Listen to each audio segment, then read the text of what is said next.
Everyone, welcome to my YouTube channel. चलिए आज का हमारा प्रैक्टिस सेट नंबर जैसा कि देख रहे हैं आप नवा होने जा रहा है। इसमें हम यूपी पुलिस भर्ती 2025 को टारगेट में लेते हुए पेपर आज मैं प्रैक्टिस सेट 9 करवाने जा रही हूं और ये प्रकाशित किया गया है एग्जाम पूर्व बाई विवेक सर के द्वारा। और देखिए इसमें 1 से 5 तक गद्यांश के प्रश्न लिखे हुए हैं, तो हम डायरेक्ट क्वेश्चन की तरफ आगे बढ़ते हैं। तो चलिए प्रश्नों को एक बार जूम कर लेते हैं। तो देखिए सबसे पहला इसमें क्वेश्चन दिया है कि भारत की अर्थव्यवस्था की रीढ़ किसे कहते हैं। ध्यान रखिएगा, भारत की अर्थव्यवस्था की रीढ़ हम कृषि को कहते हैं। ठीक है, अगला क्वेश्चन है कि गद्यांश के अनुसार कृषि किस समस्याओं से जूझ रही है। ध्यान रखिएगा, इस गद्यांश के अनुसार जो कृषि है वो किस समस्याओं से जूझ रही है, तो जलवायु परिवर्तन एवं सिंचाई असुविधा से। ओके, अगला क्वेश्चन है कि निम्नलिखित में से कौन सी योजना किसानों के लिए चलाई जा रही है। तो ध्यान रखिएगा, इन सभी ऑप्शन में से पूछा गया कि कौन सी योजना सिर्फ और सिर्फ किसानों के लिए चलाई जा रही है, तो ऑप्शन नंबर सी करेक्ट हो जाएगा, प्रधानमंत्री किसान सम्मान निधि योजना। अगला है कि कृषि से कौन कौन से उद्योग जुड़े हैं। ध्यान रखिएगा, कृषि से हमारे बी करेक्ट हो जाएगा, खाद्य प्रसंस्करण, कपड़ा और चीनी, ये सभी उद्योग हमारे जुड़े हुए हैं। अगला क्वेश्चन है कि गद्यांश का मुख्य उद्देश्य क्या है। ध्यान रखिएगा, इस गद्यांश का मुख्य उद्देश्य है कृषि के महत्व एवं समस्याओं पर प्रकाश डालना है। ओके, अगला क्वेश्चन है कि पड़ कुटी शब्द का समास क्या होगा। ध्यान रखिएगा, इसमें समास पूछा है तो एक करेक्ट हो जाएगा। ठीक है, यानी कि पड़े का कुटी, जब विग्रह करेंगे समास विग्रह तो पड़े का कुटी होगा, तो इसलिए तत्पुरुष समास हो जाएगा। अगला है कि कविता का मर्म में कौन सी विभक्ति। ध्यान रखिए, कविता का मर्म इसमें षष्ठी विभक्ति आ रही है। आइए अगले प्रश्न की तरफ बढ़ते हैं। अगला क्वेश्चन है कि बच्चा शब्द का सही वचन बहुवचन ध्यान रखिएगा पूछा है, तो बच्चा शब्द का सही बहुवचन ध्यान रखिएगा बच्चे हो जाएगा। ठीक है, आइए अगले प्रश्न की तरफ बढ़ते हैं। अगला क्वेश्चन है कि गंगा का एक नाम क्या है। ध्यान रखिएगा, गंगा का एक नाम इसमें पूछा है। ध्यान रखिएगा, यानी कि गंगा का पर्यायवाची शब्द इनमें से कौन सा है पूछ रहा है, तो विष्णुपदी हो जाएगा। ऑप्शन नंबर बी हमारा इसमें राइट आंसर हो जाएगा। ओके, अगला है कि जो समझने योग्य ना हो वाक्यांश के लिए एक शब्द क्या है। ध्यान रखिएगा, उसे हम अबूझ कहते हैं, यानी कि जिसे बूझा ना जा सके या फिर समझा ना जा सके। ठीक है, अगला है कि निम्नलिखित शब्दों में से एक स्त्रीलिंग कौन सा इनमें से। ध्यान रखिएगा, स्त्रीलिंग शब्द हमारा डोर हो जाएगा। ओके, नेक्स्ट क्वेश्चन है निम्नलिखित में दिए गए शब्द का सही संधि विच्छेद वाला विकल्प पहचानिए। योगेश्वर यहाँ पे दिया है, इसका संधि विच्छेद करना है, तो देखिए राइट आंसर क्या हो जाएगा, योगिन प्लस ईश्वर हो जाएगा। नेक्स्ट क्वेश्चन देखिए, अगला दिया है कि गणतंत्र का विलोम क्या होगा। ध्यान रखिएगा, गणतंत्र का विलोम इसमें राजतंत्र हो जाएगा। अगला है कि हाथ कंगन को आरसी क्या, इस लोकोक्ति का अर्थ क्या होगा। ध्यान रखिएगा, इस लोकोक्ति का अर्थ क्या हो जाता है, तो प्रत्यक्ष के लिए प्रमाण क्या। ठीक है, ऑप्शन नंबर सी करेक्ट हो जाएगा। अगला है कि शाश्वत का विलोम शब्द क्या होता है। ध्यान रखिएगा, शाश्वत का विलोम शब्द नश्वर हो जाता है। अगला है कि रपास कर्षका दोषा उक्ति किस आचार्य की है। ध्यान रखिएगा, जो रपास कर्षा दोषा है ये उक्ति किस आचार्य के द्वारा दी गई है। ध्यान रखिएगा, विश्वनाथ के द्वारा। ओके, अगला क्वेश्चन है, देखिए अगला क्वेश्चन है कि निम्न में से कौन सी ध्वनि सघोष ध्वनि है। ध्यान रखिएगा, राइट आंसर ए हो जाएगा, ह हो जाएगा। ठीक, अगला क्वेश्चन है निम्नलिखित में से कौन सा शब्द स्त्रीलिंग नहीं है। ध्यान रखिएगा, स्त्रीलिंग इनमें से हमारा कौन नहीं है, तो ध्यान रखिएगा दिन। ओके, ऑप्शन नंबर डी हमारा इसमें राइट आंसर हो जाएगा। अगला है कि नींद के बादल काव्य संग्रह के लेखक कौन है। ध्यान रखिएगा, नींद के बादल जो काव्य संग्रह है इसके लेखक हैं केदारनाथ अग्रवाल जी। अगला है कि निम्नलिखित में तद्भव क्या है। ध्यान रखिएगा, तद्भव शब्द क्या होते हैं, तो तद्भव शब्द हमारे संस्कृत से आए हुए होते हैं, तो ये क्या होते हैं, संस्कृत से आए हिंदी में परिवर्तित होते हैं। तो तद्भव यानी कि हिंदी और तत्सम यानी कि संस्कृत, तो इसमें हिंदी पूछ रहा है कि इसमें से तद्भव क्या है, तो सी करेक्ट हो जाएगा दूध। बाकी सभी धैर्य, धान्य और दुर्लभ ये सभी हमारे क्या हो जाएंगे, तत्सम शब्द यानी कि संस्कृत के शब्द। अगला है कि किस वाक्य में अकर्मक क्रिया का प्रयोग किया गया है। ठीक, तो देखिए इसमें राइट आंसर कौन सा हो जाएगा, ऑप्शन नंबर सी करेक्ट हो जाएगा, बालक बहुत देर से रो रहा है। ध्यान रखिएगा, अकर्मक और सकर्मक, सकर्मक यानी कि जिसमें कर्म उसमें ध्यान रखिए बालक बहुत देर से सो रहा है, यानी कि कर्म का इफेक्ट पड़े। जैसे कि बोलेंगे बालक क्या कर रहा है, तो अगर देता कि बालक सो रहा है, लेकिन इसमें क्या बोले बालक बहुत देर तक सो रहा है, तो ये हमारा सकर्मक क्रिया हो जाएगा। ठीक, ऑप्शन नंबर इसमें सी राइट आंसर हो जाएगा। अगर बहुत नहीं देता तो सकर्मक होता, बहुत दे दिया तो क्या हो जाएगा, अकर्मक। अगला है कि अनविच्छा का संधि विच्छेद क्या होगा। ध्यान रखिएगा, अनविच्छा का संधि विच्छेद अनु प्लस इच्छा हो जाएगा। ठीक है, ऑप्शन नंबर इसमें हमारा ध्यान रखिएगा बी करेक्ट हो जाएगा। देखिए अनु में हमारा कौन सा मात्रा जुड़ा है, तो छोटी ई की मात्रा यहाँ पे जुड़ी हुई है और यहाँ पे बड़ी ई, दोनों मिलेगा तो बड़ा ऊ की मात्रा हो जाएगी और बड़ी ई इसमें इसीलिए लग गया। ठीक है, अनविच्छा हो जाएगा। आइए अगले प्रश्न की तरफ बढ़ते हैं।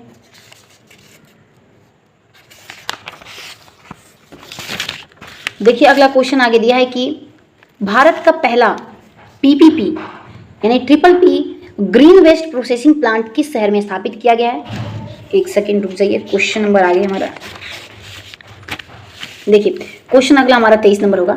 लिखा है अगला क्वेश्चन, क्या तुम स्कूल गए वाक्य में कौन सा विराम चिन्ह है। तो ध्यान रखिएगा, यहाँ प्रश्नवाचक है तो प्रश्नवाचक चिन्ह हो जाएगा।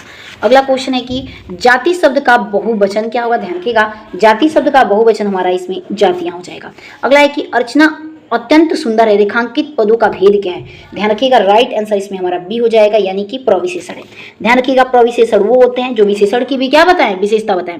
सुंदर तो है, ये विशेषता हो गया, लेकिन ये सुंदर का भी विशेषता बता रहा है कि वो अत्यंत सुंदर है, ठीक है, तो ये प्रविशेषण में आएगा, ठीक है। अगला है कि दोपहर में समास कौन सा होगा? तो ध्यान रखिएगा दोपहर में द्विगु समास हो जाएगा, ठीक है। ऑप्शन नंबर इसमें ए हमारा राइट आंसर हो जाएगा।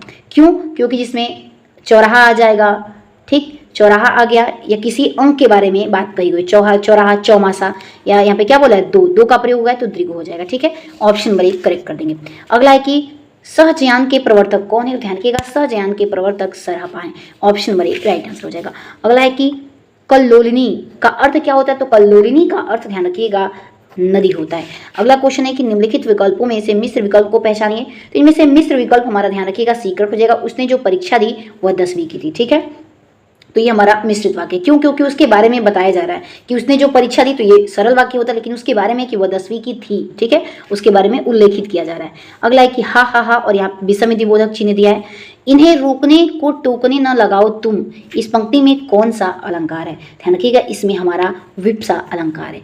मतलब जहां भी देखिए किसी अद्भुत चीजों का भी मतलब वर्णन हो, हंसना रोना, तो वहां पे विप्सा ही होगा, ठीक है। ऑप्शन नंबर सी करेक्ट हो जाएगा। अगला है कि यह कुत्ता मेरा है, इस वाक्य में प्रयुक्त विशेषण का प्रकार बताइए। तो यह कुत्ता क्या है? मेरा है, इसमें विशेषण का प्रकार बताना है, तो बी करेक्ट हो जाएगा सार्वनामिक, ठीक है, क्योंकि यह किसमें आता है? यह हमारा सर्वनाम के अंतर्गत आता है, तो सर्वनामिक हो जाएगा। अगला है कि आई तो रोजी नहीं तो रोजा, यानी कि इसका मतलब होता है कि कमाया तो खाया नहीं तो भूखे, यानी कि पैसा आया तो ठीक, नहीं तो क्या रोजा, तो कमाया तो खाया नहीं तो भूखे। ऑप्शन नंबर सी करेक्ट हो जाएगा। अगला निम्नलिखित में तद्भव शब्द क्या नहीं है? तो ध्यान रखिएगा इसमें से तद्भव शब्द हमारा एक करेक्ट हो जाएगा, राजा नहीं है, तद्भव नहीं है, यानी कि हिंदी का शब्द कौन सा नहीं है इसमें पूछा है, तो राजा इसमें ऑप्शन नंबर एक करेक्ट कर देंगे। अगला क्वेश्चन देख लेते हैं। देखिए अगला क्वेश्चन है कि कड़ और कड़े में क्या अंतर है? ध्यान रखिएगा ऑप्शन नंबर इसमें राइट आंसर हमारा ए हो जाएगा। एक मतलब कड़ मतलब कान और दूसरा राजा हो जाएगा। अगला क्वेश्चन है कि निम्नलिखित पंक्ति में कौन सा काव्य गुण है? ध्यान रखिएगा राइट आंसर ए। इस पंक्ति को एक बार पढ़ लेते हैं। देखिए पंक्ति दिया है कि नील परिधान बीच सुकुमार, खिल रहा मृदुल अध खुला अंग, खिला हो ज्यों बिजली का फूल, मेघ वन बीच गुलाबी रंग। इसमें ध्यान रखिएगा पूछा है कि काव्य का गुण पूछा गया था। ध्यान रखिएगा राइट आंसर ए हो जाएगा, माधुर्य गुण हो जाएगा, ठीक है। अगला है कि कक्षा, सभा, सेना तथा दल आदि शब्द कैसी संज्ञा घोतक है? तो ध्यान रखिएगा ये समूहवाचक है। कक्षा में क्या होगा? समूह होगा, बच्चे बहुत ज्यादा पढ़ेंगे। कोई भी सभा हो रहा है, ग्रुप हो रहा है, तो उसमें बहुत ज्यादा मेंबर है। सेना आर्मी की सेना है तो उसमें बहुत लोग हैं, तो ये हमारा समूहवाचक हो जाएगा, ठीक है। आइए अगले प्रश्न की तरफ बढ़ते हैं। देखिए अगला क्वेश्चन क्या दिया है। देखिए अगला क्वेश्चन है कि लैंगिक समानता, महिला सशक्तिकरण और महिलाओं के खिलाफ भेदभाव और हिंसा को खत्म करने के लिए वैश्विक आंदोलन को किस शब्द से परिभाषित किया जाता है? तो ध्यान रखिएगा राइट आंसर इसमें हमारा ए हो जाएगा, इसे नारीवाद आंदोलन कहा जाता है। अगला है कि विश्व गौरैया दिवस हर साल किस तारीख को मनाते हैं? तो विश्व गौरैया दिवस ध्यान रखिएगा हम 20 मार्च को मनाते हैं, ठीक है। अगला क्वेश्चन है कि IMF भुगतान संतुलन नियमावली के अनुसार वस्तुओं के आयात और निर्यात प्रस्तुत किसके द्वारा किया जाना चाहिए? ध्यान रखिएगा इसकी प्रस्तुति जो होती है किसके द्वारा की जाती है? तो भी करेक्ट जगह FOR के आधार पर। अगला है कि भारतीय सेना के प्रथम कमांडर इन चीफ के रूप में किसे जाना जाता है? तो ध्यान रखिएगा ऑप्शन नंबर करेक्ट आंसर इसमें कौन सा हो जाएगा? तो ए जनरल KM करियप्पा को ध्यान रखिएगा, ओके। अगला क्वेश्चन है कि भारत में GST किस वर्ष लागू किया गया था? ध्यान रखिएगा GST को लागू किया गया था 2017 में। अगला है कि भारतीय संविधान की 8वीं अनुसूची में कितने भाषा शामिल हैं? तो आपको पता होगा इसमें टोटल 22 भाषाएं हैं। अगला है कि प्रसिद्ध कृति हर्षचरित किसकी रचना है? तो बाणभट्ट की रचना है। अगला भारतीय संविधान का अनुच्छेद 280 किससे संबंधित है? ध्यान रखिएगा भारतीय संविधान में जो 280 अनुच्छेद है ये संबंधित है वित्त आयोग से, ठीक है। अगला है कि भारत में रेड कॉरिडोर यानी कि लाल गलियारा क्या है? ध्यान रखिएगा लाल गलियारा रेड कॉरिडोर ये संबंधित है नक्सली माओवादी उग्रवाद से प्रभावित क्षेत्र के लिए। नेक्स्ट क्वेश्चन देख लेते हैं। अगला है कि भारतीय संविधान की किस अनुसूची में संघ राज्य और समवर्ती सूचियों का प्रावधान है? तो ध्यान रखिएगा राइट आंसर ये हो जाएगा 7वीं अनुसूची के अंतर्गत। अगला है कि निम्नलिखित में से शल्य चिकित्सा सिद्धांत प्रतिपादन किसके द्वारा किया गया था? तो चरक के द्वारा। ऑप्शन नंबर ध्यान रखिएगा इसमें डी करेक्ट हो जाएगा। आइए अगले प्रश्न की तरफ बढ़ते हैं। अगला क्वेश्चन है कि निम्नलिखित में से कौन सा कथन क्वांटम उलझाव की अवधारणा का सबसे अच्छा वर्णन करता है? क्वांटम उलझाव का। तो ध्यान रखिएगा राइट आंसर इसमें कौन सा सही हो जाएगा? तो सी करेक्ट हो जाएगा। तो ऑप्शन नंबर सी को हम करेक्ट कर देंगे। देखिए इसमें दिया है कि ये एक ऐसी घटना है जिसके कण एक प्रकार एक दूसरे से जुड़े रहते हैं कि एक कण की अवस्था दूसरे कण की अवस्था को तुरंत प्रभावित करती है, चाहे उनके बीच कितनी भी दूरी क्यों ना हो। ठीक है, अगला है कि उत्तर प्रदेश के निम्न सदन को क्या कहा जाता है, तो इसका आप हमें कमेंट में आंसर जरूर बताइएगा कि हमारे यूपी के निम्न सदन को किस नाम से जाना जाता है। अगला है कि उत्तर भारतीय गायन ठुमरी की प्रमुख विषय थीम क्या है, तो ठुमरी का जो प्रसिद्ध इसमें पूछ रहा है थीम क्या है, तो डी करेक्ट हो जाएगा, रोमांटिक, रोमानी और भक्ति पूरी होती है। अगला है कि उड़द की दाल या काला चना का वैज्ञानिक नाम क्या है, तो ध्यान रखिएगा उड़द की दाल या फिर चना काला चना इसका वैज्ञानिक नाम है मैनीहोट यूटिलिसिमा रहता है। ठीक है, अगला है कि रेडियो एक्टिव किरण की खोज किसके द्वारा की गई थी, ध्यान रखिएगा इसकी खोज की गई थी हेनरी बेकेरेल के द्वारा। अगला है कि इराक की राजधानी क्या है, तो ध्यान रखिएगा इराक की राजधानी बगदाद होती है। अगला है मानव अधिकार किसके पास है, ध्यान रखिएगा मानव अधिकार किसके पास होता है, तो ये हमारे सभी लोगों पर यानी कि सभी नागरिकों पर लागू होता है।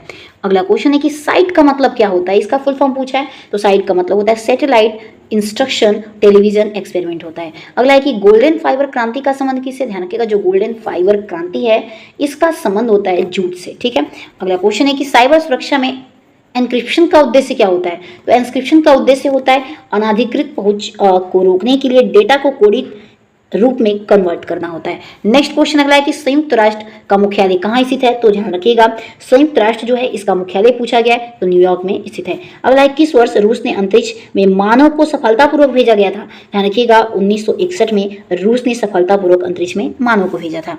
आइए अगले प्रश्न की तरफ बढ़ते हैं। देखिए अगला क्वेश्चन क्या है,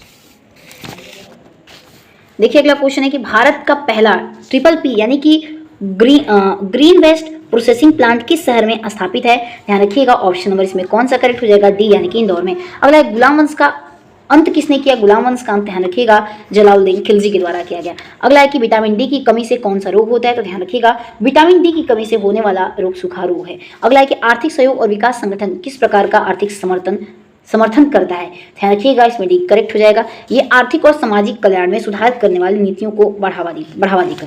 अगला है कि नीलांग घाटी किस महाद्वीप में स्थित है, ध्यान रखिएगा नीलांग घाटी ये एशिया महाद्वीप में स्थित है।